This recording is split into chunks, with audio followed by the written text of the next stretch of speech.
발렌타인데이에 일어난 파멜라 버틀러 살인 사건, 기이한 실종 사건. 2009년 발렌타인데이, 커플들이 장미와 촛불로 사랑의 날을 즐기던 그날, 워싱턴에서 성공한 여성 파멜라 버틀러가 갑자기 흔적도 없이 사라졌다. 그녀의 실종은 단순한 사건이 아니라 거의 10년 동안 미스터리로 남았던 사건이었고, 진실이 밝혀졌을 때 그 끔찍함은 누구도 상상하지 못한 것이었다. 2월 14일 저녁, 파멜라의 어머니인 텔마 버틀러는 작은 아파트에서 딸이 저녁 식사를 하러 오기를 기다리고 있었다. 하지만 파멜라는 나타나지 않았다. 시간이 갈수록 불안감은 커져만 갔다. 파멜라는 시간을 잘 지키는 사람이었고, 특히 어머니와의 약속을 어기는 사람이 아니었다. 파멜라의 전화에는 계속해서 전화가 걸려왔지만 아무도 받지 않았다. 메시지도 읽히지 않았다. 텔마는 뭔가 심각한 일이 일어났다는 것을 느꼈다. 다음 날 아침 텔마는 딸의 집에 직접 가보기로 결심했다. 손자와 함께 워싱턴 중심부에 있는 2층 집으로 차를 몰고 갔다. 현관문에 다가서자 불안한 느낌이 들었다. 우편물이 쌓여 있었는데 이는 매일 우편함을 확인하는 파멜라에게는 평소와 다른 모습이었다. 더 이상한 것은 커튼이 올라가 있었다는 점이었다. 파멜라는 항상 커튼을 내려 외부에서 안을 들여다보지 못하게 하는 습관이 있었다. 텔마는 문을 열고 집 안으로 들어섰을 때 우환이 느껴졌다. 평소 깔끔하던 집 안에는 종이가 바닥에 흩어져 있었고 작지만 의심스러운 흔적이 있었다. 폭력의 흔적은 없었고 물건이 크게 어지러진 것도 없었지만 집안의 분위기는 뭔가 이상했다. 죽음 같은 침묵이 집안을 감싸고 있었다. 파멜라는 어디에 있는가? 그들은 모든 방을 찾아보았다. 파멜라의 흔적은 없었지만 그녀의 2대의 차는 여전히 집 앞에 있었다. 지갑도 집 안에 있었다. 파멜라가 외출했다면 차와 지갑을 두고 갔을 리가 없었다. 불안감은 빠르게 공포로 바뀌었다. 텔마는 무언가 끔찍한 일이 일어났다는 것을 알았다. 파멜라의 실종은 공식적으로 경찰에 신고되었다. 하지만 아무도 이 사건이 수년 동안 이어지며 쌓여가는 미스터리, 완벽한 용의자, 그리고 거의 30년 동안 묻혀있던 끔찍한 비밀이 될 것이라고는 상상하지 못했다. 경찰은 파멜라 버틀러의 집에 곧 도착했다. 워싱턴 중심부의 2층 집에 들어서자 수사관들은 뭔가 이상하다는 것을 금방 알아차렸다. 침입의 흔적은 없었다. 현관문과 창문 모두 멀쩡했다. 피해 흔적도 없었고 몸싸움의 흔적도 없었다. 하지만 집 안은 뭔가 이상한 느낌이 들었다. 마치 누군가가 모든 것을 평범하게 보이도록 꾸며놓았지만 가장 작은 세부 사항까지 숨기지는 못한 것 같았다. 경험 많은 수사관의 직감으로 그들은 무의미해 보이지만 이상한 점들에 주목했다. 커튼이 올라가 있었다는 것은 파멜라의 평소 습관과 반대되는 것이었다. 집은 깔끔했지만 몇 가지 물건이 흩어져 있었는데 너무 어지럽지도 않아 강도 사건처럼 보이지는 않았지만 평소처럼 정돈되어 있지도 않았다. 2대의 고급차는 여전히 문 앞에 주차되어 있었고 파멜라의 지갑은 탁자 위에 놓여 있었다. 전화는 꺼져 있었다. 보안 카메라에 기록된 내용은 더욱 무서웠다. 2월 12일의 영상에는 파멜라가 평소처럼 퇴근 후 집에 돌아오는 모습이 보였다. 하지만 그 이후로는 그녀가 집을 나가는 모습이 전혀 보이지 않았다. 그녀는 익숙한 공간 안에서 흔적도 없이 사라졌다. 추가 조사에서 경찰은 파멜라의 남자친구인 호세 로드리게스 크루즈가 영상에 여러 번 나타난 것을 발견했다. 2월 13일 밤, 그는 선물을 들고 파멜라의 집에 갔다. 이후 카메라 영상에는 호세가 며칠 동안 계속해서 집을 들락날락하는 모습이 보였다.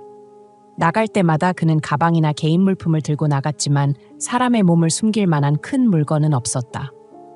호세 로드리게스 크루즈는 전직 경찰관으로 파멜라가 사라지기 전 마지막으로 그녀를 만난 사람이었다. 경찰은 그를 즉시 주요 용의자로 지목했다. 파멜라의 남동생인 데릭 버틀러가 버지니아에 있는 호세의 아파트에서 그와 대면했을 때 호세는 전혀 불안해하거나 피하려는 기색이 없었다. 오히려 그는 차분하고 냉정하게 행동하며 몸에 흠집 하나 없이 몸싸움이나 다툼이 없었다는 것을 증명하려고 했다. 호세는 데릭에게 2월 13일 밤 파멜라와 헤어졌다고 말했다. 파멜라가 그가 전 여자친구의 아이와 연락을 계속하고 있다는 것을 알게 되었기 때문이었다. 그는 화가 나서 집을 나왔고 이후 개인 물품을 챙기러 다시 돌아왔다고 설명했다. 호세는 파멜라에게 어디에 있는지 묻는 메모를 남겼다고 주장했다. 그의 설명은 합리적으로 들렸지만 경찰은 쉽게 속지 않았다. 그들은 계속해서 조사를 진행하며 카메라 영상을 추적하고 세부 사항을 조사했다. 중요한 질문이 제기되었다. 파멜라가 정말 자발적으로 떠났다면 왜 지갑을 두고 갔을까? 그녀가 정말 호세와 헤어져 화가 났다면 왜 전화가 꺼졌을까? 그리고 왜 카메라에는 호세만 집을 드나드는 모습이 찍혔고 파멜라가 나가는 모습은 없었을까? 아직 답이 나오지 않은 질문들이었지만 경찰의 직감은 호세가 결코 무죄가 아니라고 말해주었다. 하지만 시체도 피해 흔적도 물증도 없었기 때문에 사건은 교착 상태에 빠졌다. 호세 로드리게스 크루즈는 여전히 주요 용의자였지만 그를 기소하기 위해서는 더 많은 증거가 필요했다. 그들은 시체를 찾아야 했다. 하지만 그들이 예상하지 못한 것은 이 사건의 해결을 위해 거의 30년 전의 다른 사건으로 돌아가야 한다는 것이었다. 수사는 몇 달 동안 계속되었지만 어떤 돌파구 찾지 못했다. 경찰은 수십 명의 증인을 신문하고 파멜라의 은행 계좌, 신용카드, 전화 기록을 조사했지만 2009년 2월 13일 이후로는 어떤 활동도 없었다. 현금 인출도 없었고 전화 통화도 없었다. 그녀는 완전히 사라졌다. 마치 존재하지 않았던 것처럼. 시체를 찾지 못하자 경찰은 다른 가설을 고려하기 시작했다. 파멜라가 자발적으로 사라졌을 가능성이 있을까? 그럴 리가 없었다.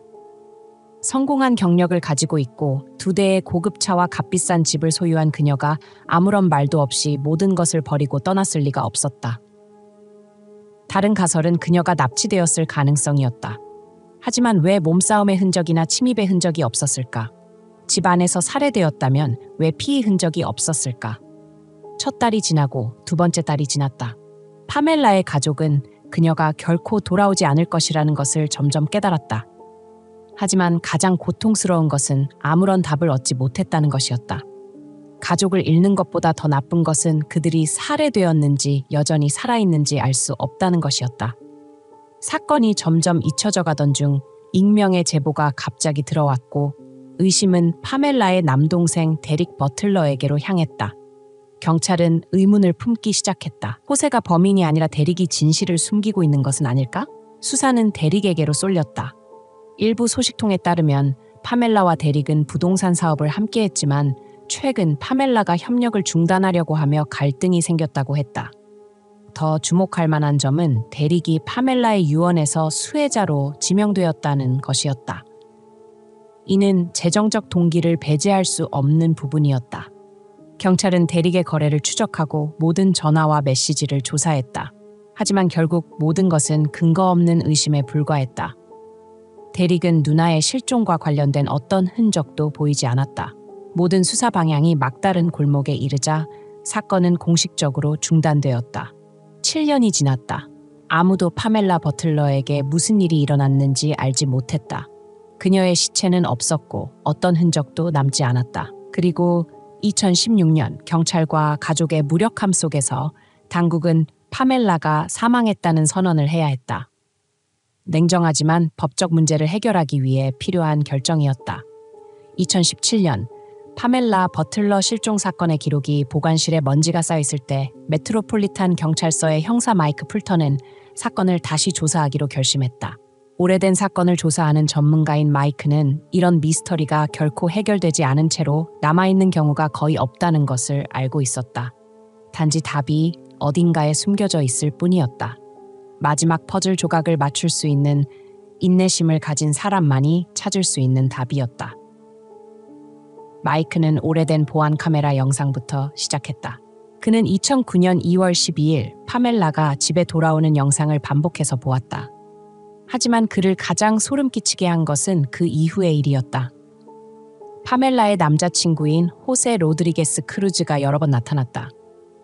그는 아무도 만나지 않고 집을 드나들었다. 하지만 이상한 점은 호세가 들어오거나 나갈 때마다 현관과 마당의 센서 등이 켜지지 않았다는 것이었다. 작은 세부 사항이었지만 경험 많은 형사에게 이는 결코 우연이 될 수 없었다. 마이크는 조명 시스템을 점검했다. 결과 누군가가 센서 등을 비활성화했다는 것이 밝혀졌다. 큰 의문이 제기되었다. 호세가 정말 헤어지고 나서 물건을 챙기러 돌아왔다면 왜 센서 등을 조작해야 했을까?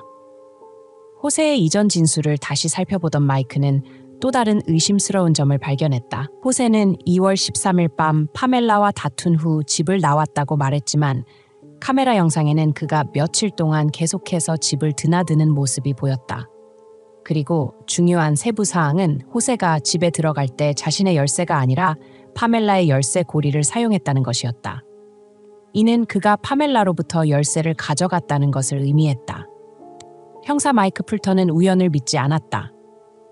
호세 로드리게스 크루즈의 과거를 파헤치던 중 그는 거의 30년 동안 잊혀진 한 이름을 발견했다. 호세의 첫 번째 아내인 마르타 하이데 로드리게스였다. 마르타는 1989년 기이한 상황 속에서 사라졌다. 마르타와 호세는 폭력적인 결혼 생활을 했다. 호세는 마르타를 경제적으로 통제했을 뿐만 아니라 그녀의 모든 행동에 집착했다. 그는 그녀의 직장까지 따라다니며 전화 통화를 확인했고 한 번은 미국 수도 한가운데에서 마르타를 포로로 잡아두기도 했다. 경찰 기록에 따르면 1989년 5월 마르타는 호세가 비밀 가족을 가지고 있다는 것을 알게 된 후 도망치려고 했다. 하지만 호세는 그녀를 놓아주지 않았다.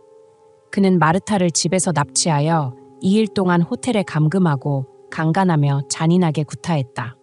마르타는 한 경찰관이 우연히 호세가 그녀를 폭행하는 것을 목격하고 개입한 후에야 풀려날 수 있었다.